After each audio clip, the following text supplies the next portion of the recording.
رسول کریم رؤوف الرحیم علیہ الصلوۃ والتسلیم آج کے درس کی دوسری حدیث مبارکہ. قال رسول اللہ صلی اللہ علیہ وسلم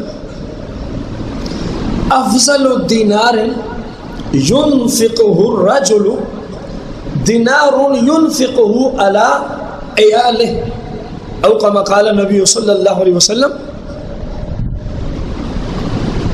رسول پاک صلی اللہ علیہ وسلم نے ارشاد فرمایا کہ جو پیسہ بھی تم خرچتے ہو ثواب کے نیت سے، جو بھی تم خرچتے ہو، جہاں جہاں بھی خرچتے ہو، ان تمام سے افضل دینار ينفقه الرجل على عیاله، فرمایا سب سے زیادہ اجر و ثواب، سب سے زیادہ فضیلت والا جو صدقہ ہے وہ ہے جو بندہ اپنے اہل و عیال پہ کرتا ہے، جو بندہ اپنے اہل و عیال پہ کرتا ہے.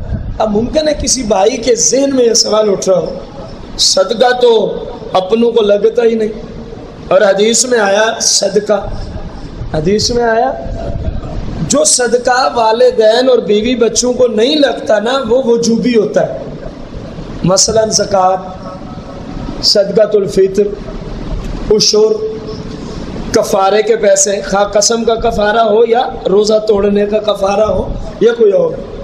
جو وجوبی صدقات ہیں وہ ہم اپنے والدین کو، اپنے بیوی بچوں کو کسی صورت بھی نہیں دے سکتے، کسی صورت میں. اور جو حدیث میں آ رہا ہے جو صدقہ تم نے کیا اپنے اہل و عیال پہ، سب سے زیادہ ثواب اللہ اسی کا عطا فرماتا ہے. اس کا کیا مطلب ہے؟ یہ نفلی صدقہ ہے. کون سا؟ جیسے آپ کہتے ہیں یار نیا مکان بنایا، چلو اس طرح کرتے ہیں، کوئی بکرا وغیرہ وہاں ذبح کرتے ہیں رہائش سے پہلے، تو اسلام اس کو نفلی صدقہ سمجھتا ہے. کون سا؟ آپ خود بھی کھا سکتے ہیں، آپ کے بیوی بچے بھی کھا سکتے ہیں، اہل و عیال بھی کھا سکتے ہیں، والدین بھی کھا سکتے ہیں. کسی کا ایکسیڈنٹ ہوتے ہوتے بچ گیا تو اس نے کہا چلو یار کیا کرتے ہیں، شکرانے کے طور پہ بکرا، یا کوئی ایسا کام ہوا جس کے عوض میں شکرانے کے طور پہ کیا کر رہے ہیں جانور، وہ آپ خود کھا سکتے ہیں کیونکہ یہ نفلی ہے. نفلی حدیث میں اسی کا ذکر ہے، نفلی صدقے کا. اگر کسی بھائی کو ابھی بھی سمجھ نہیں آئی تو میں سوال کرنا چاہوں گا، جب آپ اپنے گھر میں 11ویں شریف یا میلاد شریف پر کچھ صدقہ کرتے ہیں، پکاتے ہیں، تبرک شریف، لنگر شریف، وہ آپ تو نہیں کھاتے ہیں نا خود، وہ بھی تو صدقہ، وہ بھی کیا ہے لیکن نفلی.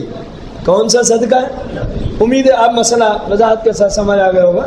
جب میلاد شریف میں نفلی صدقہ ہم کھا سکتے ہیں، جب عقیقہ کرنا نفلی صدقہ ہم کھا سکتے ہیں، جب 11ویں شریف، 40واں، ساتہ، نامہ، برسی، الحاظ القیاس سب نفلی صدقے ہیں، وہ ہم کھانا پکائیں تو خود کھا سکتے ہیں، تو بکرے کا کیا قصور ہے کو ہمارے لیے حرام ہو جائے؟